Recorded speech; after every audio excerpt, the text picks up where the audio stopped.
देती। भौजी भौजी सुनाई देते भौजी सुना तोहरे से काला माथ मेरे गटाई फांसी फंदा दे दूध झेलबू ना। अरे तो बतावा कौन भैया हमने बतावत है बता चार गोदा आज उनके पिछवाड़ा। अरे नहीं हरे के रहना छोड़ावे पियवा पापी नहीं हरे के रहना छोड़ावे पियवा पापी छोड़ावे पियवा पापी छोड़ावे पियवा पापी नहीं हरे के रहना छोड़ावे पियवा पापी नहीं हरे के रहना छोड़ावे पियवा पापी। भौजी सुना चाल उधर देख ला का चल खाना बनावत रहे लेकिन तब उनके खाना फटाक ना रहा।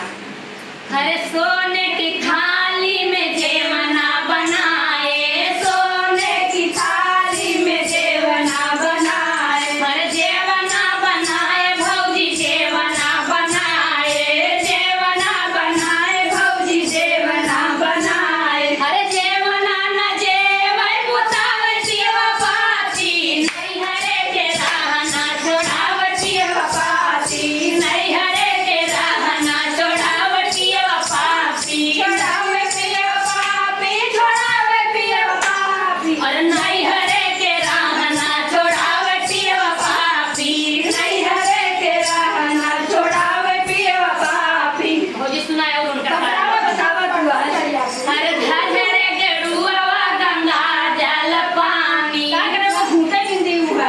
अरे का करी भौजी न देख तो उधर तेरा मारा था ना भैया रोन मंजूर का। अरे नहीं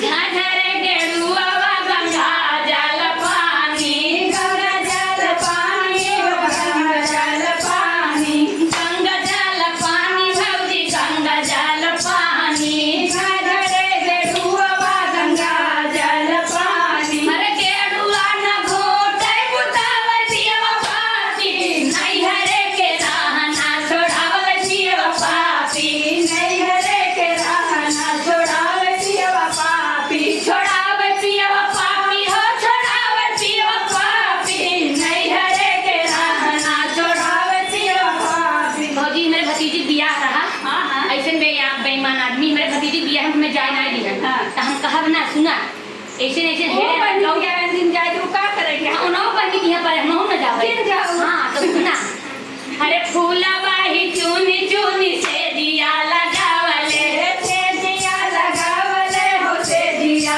लगावले अरे फूला बाही चुनी चुनी से दिया लगावले से दिया लगावले हो से दिया लगावले अरे से दिया न सुतेला बुतावे जीवा पापी नहीं हरे के रहना छोड़ावे जीवा पापी नहीं हरे के रहना छोड़ावे जीवा पापी छोड़ावे जीवा पापी हो छोड़ावे जीवा पापी नहीं हरे के रहना छोड़ावे जीवा पापी नहीं हरे के रहना छोड़ावे जीवा पापी। इतना हमारे साथ है इतना झेले है महाअत्याचार इतना झेले है भौजी तब या तो से बतावत है का सही कुछ और जय श्री राम भैया।